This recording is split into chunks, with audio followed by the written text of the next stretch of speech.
back to painting.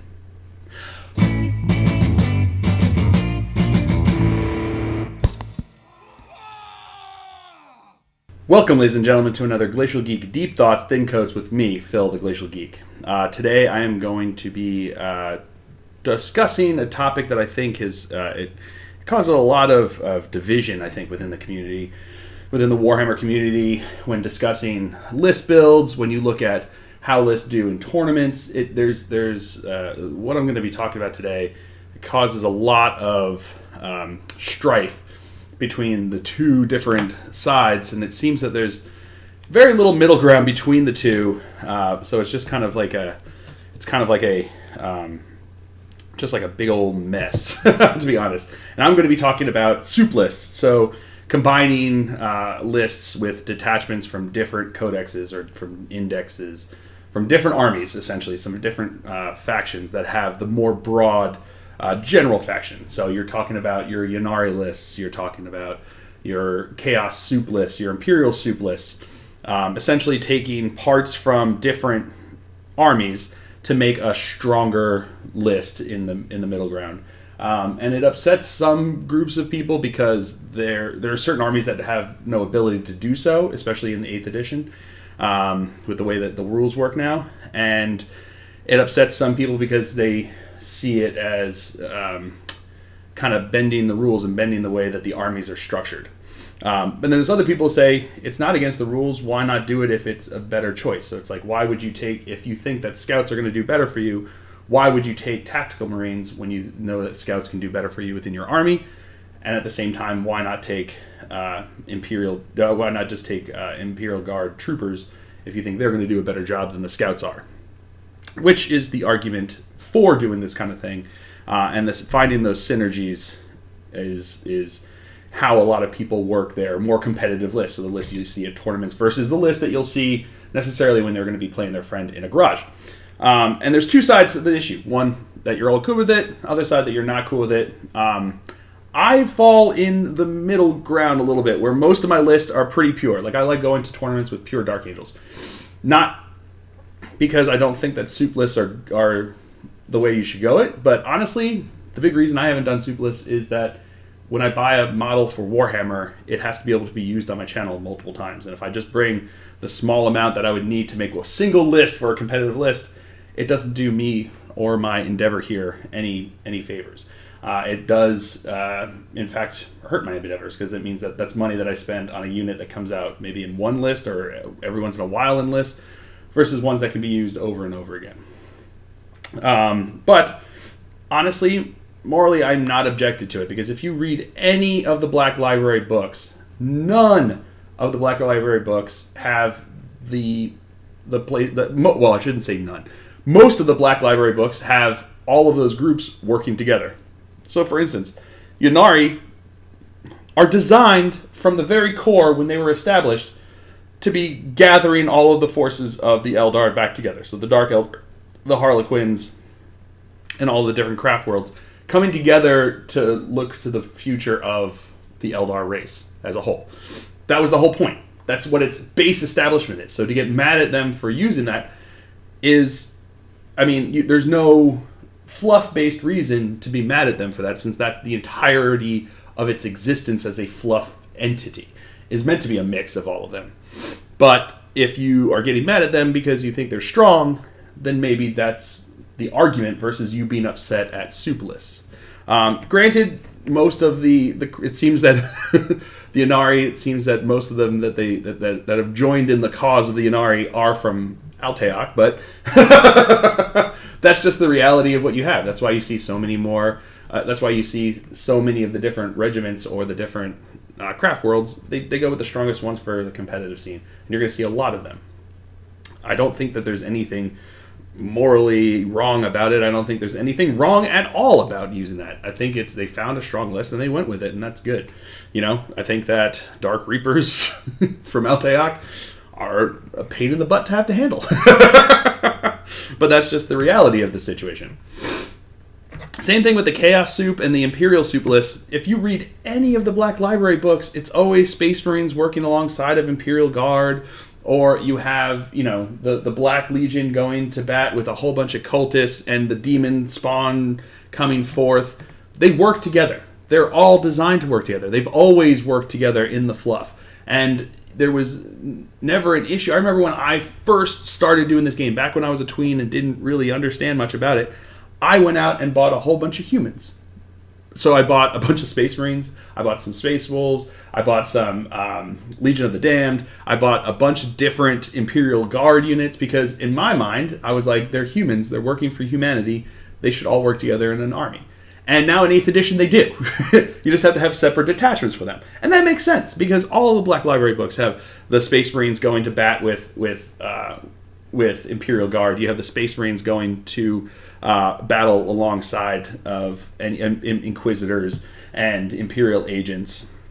That's the whole point, is that they're all working together to save humanity. And the point of Chaos is that they're all working together to F over the Imperium, you know? And it doesn't matter if they're a demon or a Chaos Space Marine, they work together. And that's the way it is. You know, I think what gets people upset is that game mechanics-wise, there are ways that different armies do things better.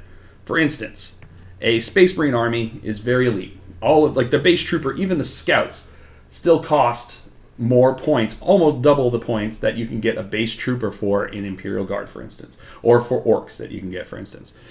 So you're never going to have the same number of bodies on the table when you're running a Space Marine, pure Space Marine list that you would if you were running Imperial Guard or if you're running an orc list, unless they bring like all tanks or all battle wagons. I guess they could, but they're not. You know, most of the time they're not doing that. They're bringing a whole bunch of bodies, and that has always been the way those armies have been. So orcs have always been hordes. Imperial Guard has always been predominantly hordes, except for tanks. Space Marines are elites. So now people are getting a little upset that you can take these groups together to fit those different roles. So when you're looking at the bodies on the table, you make an Imperial Guard detachment, because it's cheaper to get a whole bunch of bodies. You can also get a bunch of command points, because you can get a pretty cheap brigade detachment if you work it out, and you still have a lot of points to fit around it with your Space Marines that have a lot stronger punch. They're a lot tougher. They stick around more. They're better at running up and punching the Dubros in the face, at shooting them for long distance. You look at a heavy weapon squad and you've got 3 las cannons in there, all hitting on 4s, whereas Space Marines can have 1 dev squad with 4 las cannons, or if you're Space Wolves, 5 las cannons hitting on 3s. And most of the times getting much more rerolls because of the special characters that you can bring with them. So people are upset because it becomes easier to formulate a list to fill in the gaps. So as opposed to trying to play with your army's weaknesses, so for instance, if you're running Custodes, if you saw my latest battle report, they got 18 models on the table at 2,000 points, or at 1,800 points. That's crazy. That's crazy town. You know what I mean? Versus, if I was going with orcs, I could get 18 models in a squad at 500 points and have multiple squads of that, so that army is going to have a lower model count, and that's going to hurt you in table control. It's going to hurt you in grabbing objectives. It's going to hurt you in different ways. They're really tough, they're really killy, and they'll help you slaughter through your enemies, but they're going to have a hard time controlling the table. They're going to have a hard time getting objectives. Again, for instance, in that battle report, I managed to go in with my Genestealer cult, which were much more hoardy than his Custodes, and I was able to, I think, turn 1 or 2, grab Domination. I've never grabbed Domination. That's crazy town. You don't get all of the objectives. That's just not the way it works.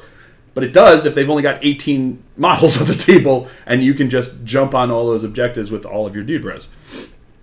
So now what they can do is you can take a detachment of Custodes. So say the bikes, for instance, is the one I've seen a lot of, on taking a Vanguard detachment with all of the bikes, and them being super strong and killy, but then filling out the rest of the list with other Space Marines or other Imperial forces that allow you to have more bodies on the table to get more ground control.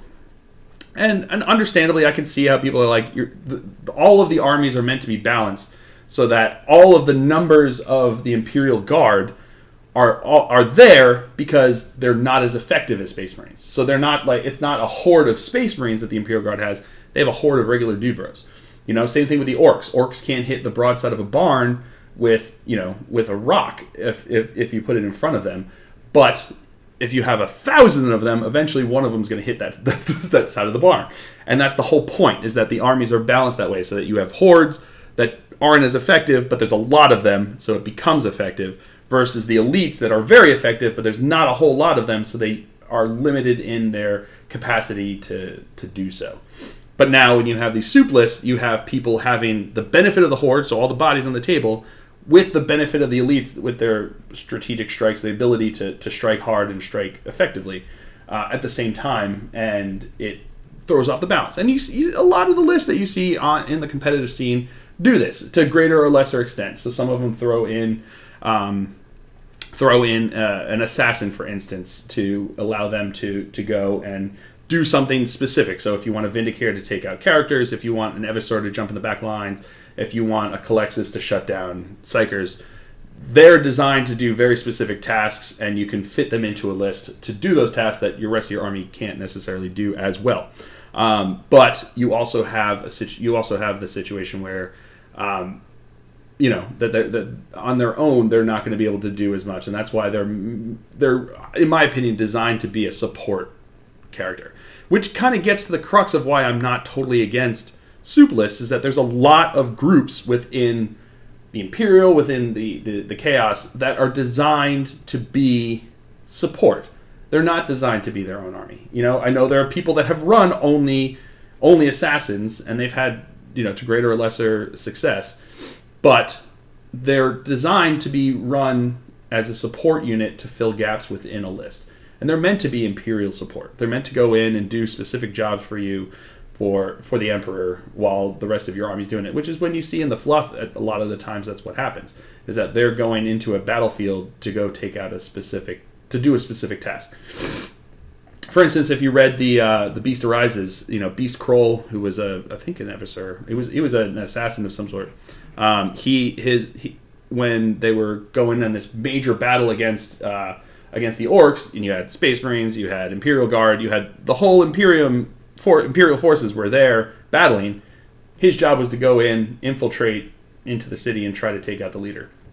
That's what the assassins are there for. That's what they're supposed to do. In the fluff, in their core essence of being, they have a specific task that they're supposed to do, and they're not meant to wage battle on the fields of war in the 41st millennium. They're meant to do a specific task, get there, do it, go away. That's what they're supposed to be for. So when people get upset about this, I point, you have to point that out, that there's a lot of things that have been designed in this game to be those kind of support things.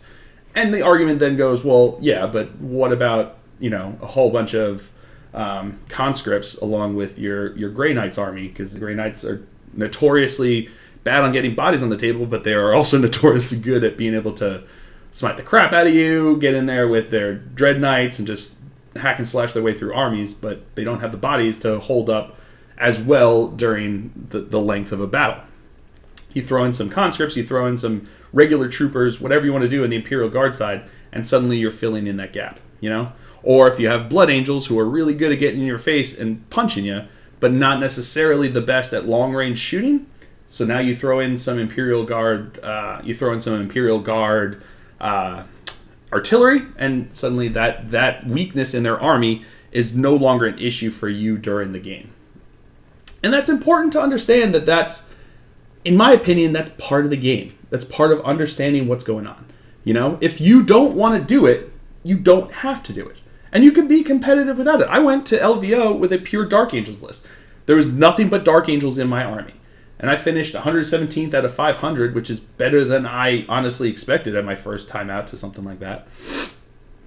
And I had a blast, and I had a great time, Yeah, I got my butt kicked by a Ynnari list, but that's what Ynnari is, And I probably didn't play it well, I'm back at the drawing board, trying to figure out ways to do it, and I know there's a way that you can do it. Every army has the ability to win, and every army has the ability to do well. Other armies do different things better, and if you find those synergies that work well within an army, it becomes hard to counter them. So for instance, my Dark Angels army, that little blob that I have in the middle with a whole bunch of Hellblasters, with Azrael, with a Lieutenant, with a Dark Shroud, with the Ancient, is brutal, and it will rip through most armies. If I can get that group into the fray, into effective range, it will rip through most armies. Just the reality of it. They've beaten orcs. They've beaten Imperial Guard. So they've beaten a lot of those. They've also beaten a lot of elites. You know, I lost to Ynnari, but that's just the reality of the situation, the way it is. You know, but they're very effective and they can rip through. And honestly, once they got when they got into effective range, even against Ynnari, they were good. They were effective and they were able to rip through the little pointy ears. You know? And that's the reality, is that you find these synergies with your armies. That's what you do when you sit there looking at the codex, looking at what your army can do. You find these synergies and you make them work. Imperial soup, Chaos soup, Ynnari, sometimes those synergies are easier to find. You know what I mean? So if you're sitting there and you're going, I've got a real trouble with ground control here, as opposed to trying to go with a fast response or something like along those lines, then what you can do is you can just be like, all right, well, I'm just going to bring a whole bunch of Imperial Guard to sit back on my objectives to hold my deployment zone and just be a nuisance over here. And give me some bubble wrap to protect me against first turn assaults or first turn alpha strikes. Yeah, okay, that becomes easier, you know, and it's true, it is easier, but at the same time, I think it's part of the game, and I think it's part of what makes this game so cool. Because in my opinion, you know, if you look at it, all of the stories, none of the writers want to write about this one group of, even when they do Space Marines just doing their own Space Marine thing, they usually have successor chapters that come in or other chapters that come in. Look at Pandarax. You know, you had Dark Angels, you had Grey Knights, and you had the Catachan, and you had Imperial Agents all working together to try to take care of a Chaos Space Marine and a Chaos Demon incursion on a planet. So you literally had two soup armies fighting against each other in a book, in a Black Library book, in the fluff. It's an integral part of what makes Warhammer 40,000 so incredible. The reason that Chaos is the arch enemy isn't because they all just do their own thing. It's because they're as a force, as an entity, as the enemy, they're super strong because they work together to take down the Imperium of Man. Same thing for the Imperium. The reason the Imperium has been able to hold up isn't because at one point in time, each of the different chapters and their sub-chapters and each of the different regiments and their sub-regiments and each of the different Imperial agents all do their own thing at different places at different times. It's because as a whole, the Imperium is strong. You know? So if you have the Imperial Guard just running up there and being the cannon fodder while the Space Marines can come in, I mean, if you look at Will of Iron, you literally have the Space Marines, the Iron Hands, Iron Hands. The Iron Hands using the Imperial Guard as fodder in their fight in order to distract the enemy so that they can go in there and take out a bunch of Chaos cultists that were working with Space Marines that were also had a bunch of demons that came in. Again, soup versus soup in the fluff, in the narrative. It's an integral part about all of this. All of the great battles that they talk about all have Imperial Guard and Space Marines working together, and the Imperial agents that assist and fill in the different roles around it. It's a part of what makes Warhammer Warhammer, you know? And I understand, if you're an orc player and you're sitting there and you're like, all I have is orcs. All I have is what's in my codex. I can't bring in an ally in the way this system works here. Same thing with the Tau, same thing with the Necrons. And I understand that. I do understand that. But I think what has to happen, and to be honest, I think that the codexes will probably fix a lot of that. You know, orcs are still they're really, really strong, even as an index army. You know, and you throw in some more stratagems for them, and they're going to be awesome. I really think so, and I think that they're going to show that they can hold their own against these things. Same thing with the Necrons; they've always been strong. And Tau, yeah, they're struggling a little bit now. There's you know, the way to go competitive now is 1 billion commanders and a whole horde of drones. I think that's going to change when you get the new codexes, when you see a bunch of new stratagems, when you see things balanced out a bit more. I do think so. I think that's the way it's going to happen. But the reality is that I get it. That if you have those armies, you don't have the benefit of being able to pick and choose and other things. But at the same time, I mean, that's just the way the game works. You know, that's just the way it is. This isn't chess. You know, we don't have a black and a white side that are the exact same, that you pit against each other on a table, on a board that's the exact same. What you have is innately there's going to be differences between armies, you know? And for instance, you know, if you choose a Chaos army, you have the benefit of being able to work alongside other Chaos factions.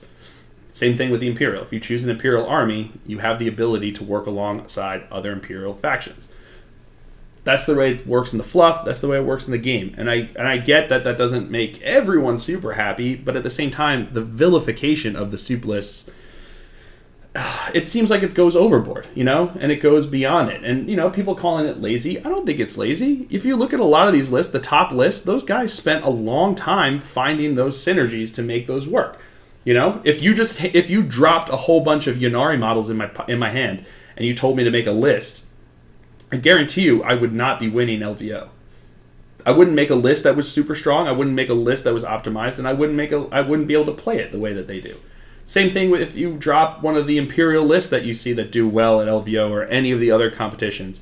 If you drop the models and the other codexes in the hands of someone who doesn't know those armies, that hasn't worked really hard to make them work, they're not going to be as effective. The reason they're effective is because they've worked really hard at it. And they know their armies, they know multiple armies in order to make them work together and have those synergies work. Because the fact is, when you work those armies together, not all the synergies work together. Azrael's rerolls are not going to help your special weapons team. It's not going to help your basilisks if you've got them sitting next to each other. You know? That 4-up invul save that he's giving out, he's not giving it to conscripts. He doesn't give a crap about the conscripts. You know, you don't get that benefit. So a lot of the synergies, you have to know how your different synergies synergize and work together. It takes it's a whole nother complex issue of figuring out how things work. It's not just, well, I like these troops better, I'm going to put them in there. You can do that. You're not going to do as well if you don't know what they're doing and how they're doing it and why they're doing it. But you could.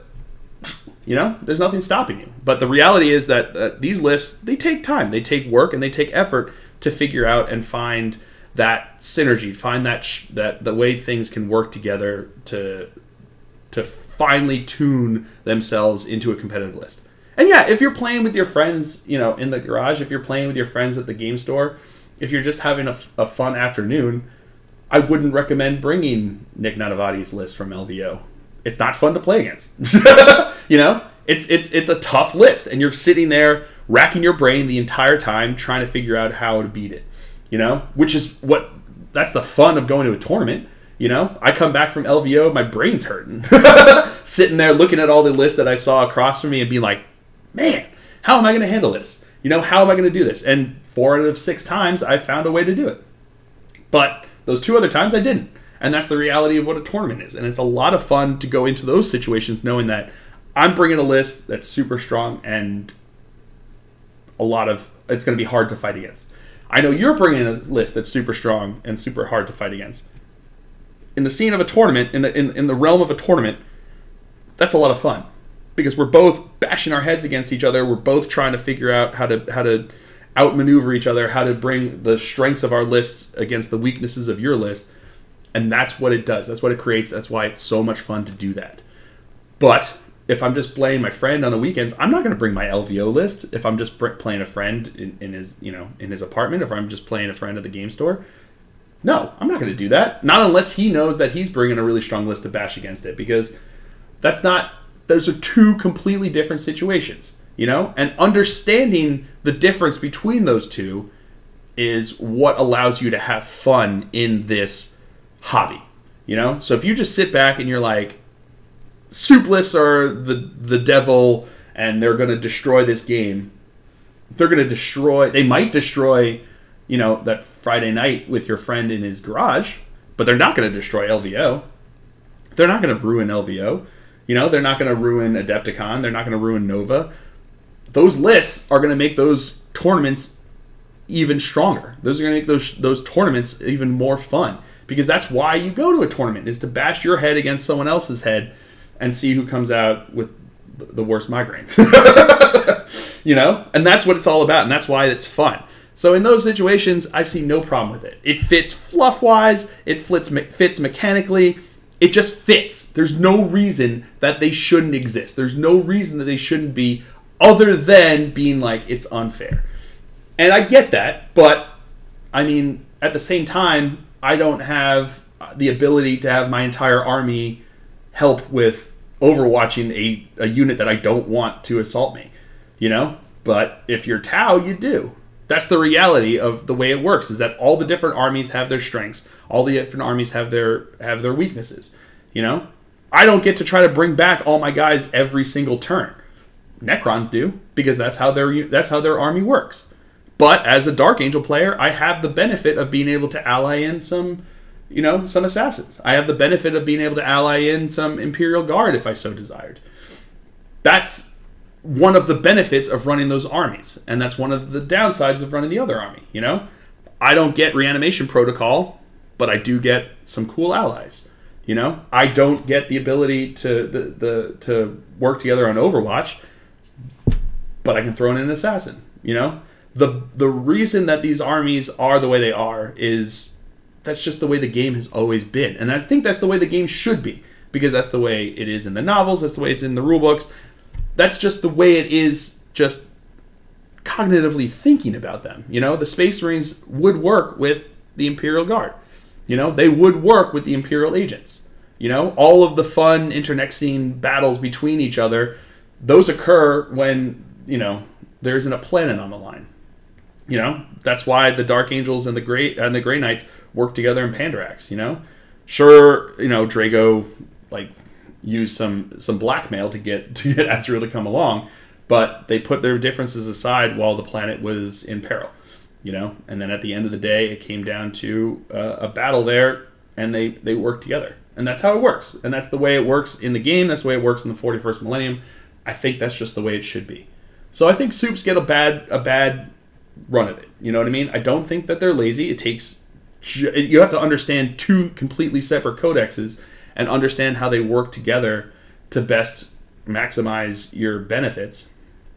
So it's not lazy. In fact, it's even harder because you need to be able to understand how all those different armies work and how they interact with each other. It's not game breaking. You know, if you look at the top lists, you know, there was Ynnari list, there was a bunch of Eldar lists, but that's because I think it's a strong codex right now, and they found a strong combination within their codex that did well. But you know, it wasn't just Supes up there. You know, you had some other ones that were up there. You had some weird Supe list that made it up there. If you're a good player, you're going to be able to take a list and do well. That's the reality of the situation. And those good players then also happen to know how to make good lists. So it doubles up on itself, and that's why you see some of the same guys at the top tables, because they know what they're doing and they know how to make those lists, you know? Yeah, you didn't see a bunch of Index armies up. You didn't see a bunch of Tau. You didn't see a bunch of Necrons. You didn't see a bunch of Orcs on the top tables. Then again, they don't have their codexes yet. So 8th edition is still growing. It's still building. It's still coming together. You know, it's like, seems like every other week we have a new codex that comes out and creates something completely different that changes the way things work. Magnus got changed. He no longer has his reroll of 1s on his invul saves. That makes a big difference, you know? Now you can actually hope to get 1s, you know, to take him down. So all of this is going to change. I guarantee you in 6 months, you're going to see a completely different playing field. And you're going to see people that are going to be complaining about Tau cheese, their Necron cheese, Dark Eldar cheese, whatever it is. You're going to see people complaining about it because, I mean, if you get beat, sometimes it's hard not to look at that list and be like, ugh, that's the list's fault. It's not. You got beat. That's the reality of the way the game works. You know what I mean? I don't know if you saw my stream. It's out there. Frontline Gaming actually has it up on their YouTube channel now that I played. I got beat. It was a close game. It was a tight game, but I never got upset at my opponent. I never got mad. I never blamed his army. I wasn't like, the Eldar are garbage and they shouldn't be at this thing. No, he beat me. His list didn't beat me. He beat me. That's the reality of the way it is. His army beat me. The list that he brought beat me. He played it and beat me. I lost. That's just the way it is. And it's not because his list is broken. It's not because his list is cheesy.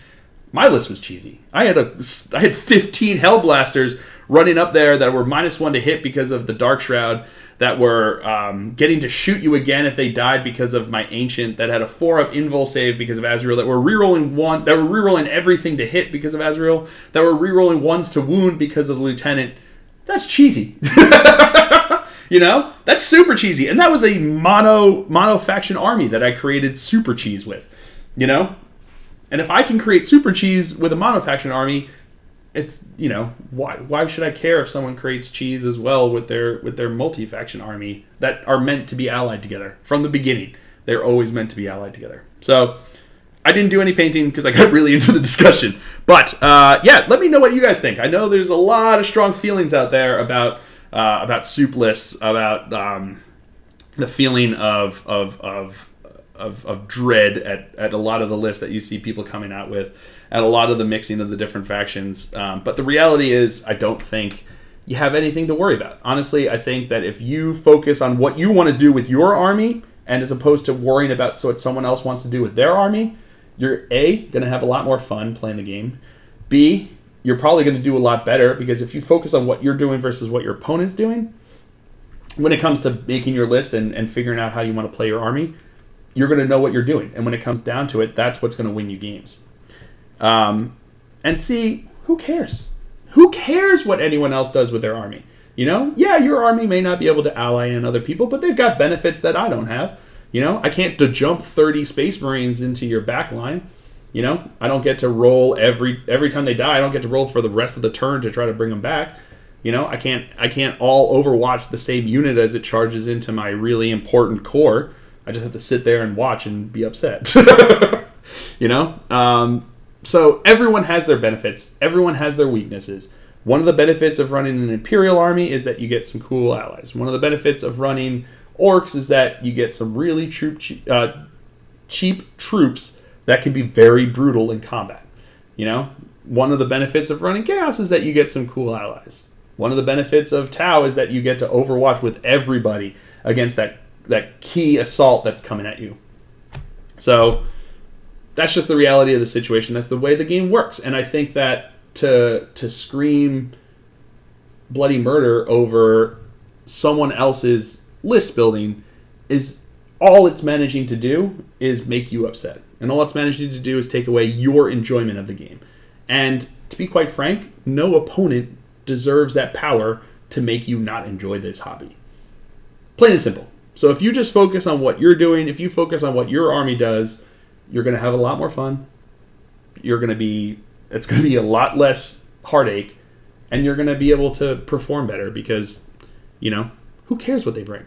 Anytime I play, I always talk about when I do my battle reports, I often like to exchange lists, not because I want to make sure that it's not cheesy, and then not to make sure that I'm going to win. It's to make sure that we're going to have fun. You know, I've become real good at making lists with factions that are going to put up a good match. You know, I've gotten a lot better at it. I don't know if you noticed. Early on, I was really bad at it. I either brought lists that just got stomped, or I brought lists that stomped my opponent. Nowadays, I'm really good at bringing lists that make it like turn 5, like one roll at the end decision. So I feel pretty good about that, and I think that's a lot of fun, and it makes for a really good game. But if I'm going to a tournament, I'm going to bring a list that I hope will table my opponent turn 2, because that's how you do well at tournaments, and that's how you want to do it. So yeah, if you don't want to bring soup lists, go for it. I didn't bring a soup list to LDO. If you do want to bring a soup list, go for it. It's a lot of fun. Most of the best books that I've ever read from the Black Library have involved soup lists fighting against other soup lists, and they've been very entertaining. Some of the best games that I've fought have been against soup lists or been with soup lists. I'm building a soup list right now with Death Watch, an Inquisitor, and some Assassins that I'm going to be bringing to a battle report because it's going to be fun. Do I think it's going to be broken? No! I think I'm probably going to get my butt kicked. But it's a lot of fun because of bringing in that narrative element of why are the Assassins working with this? Why is the Inquisitor here? And you start to think about that, and it creates a really fun narrative environment. And if I put my foot down and was like, no soup list, I mean, I would be cutting myself off from 70% of the narrative of running an Imperial army. And I don't want to do that. That sounds boring to me. That sounds like I'm just cutting off my nose to spite my face, and it doesn't help anything. So, make your lists. That's my opinion. Do whatever you want to do with your armies. As long as it's legal, I don't care. Bring it. Let's have fun. So let me know what you guys think. I know you all have an opinion on this. Everyone seems to have an opinion on this, and I would like to hear what you have to say about it. Let me know in the comments below. And, let me know if you think that soup lists are the future, if you think that soup lists are the bane of this game, if you think that soup lists are okay in moderation, or if you, in my opinion, just communicate with your opponent and understand what the expectations are, that soup lists don't make a damn bit of difference. So let me know what you guys think down below. Keep the conversation going. I really do enjoy those conversations, having those talks. I know I've been a little slow on responding to a lot of comments. I've been trying to get into them, but it's we've had some visitors, and we got some more visitors coming, and then we got some more visitors coming after that. And had LVO and all of that stuff. It's been a crazy beginning to 2018, and it probably is only going to get crazier. So, so I hope you guys have all enjoyed this. I certainly have. I have been Phil the Glacial Geek as always, and until next time, have fun.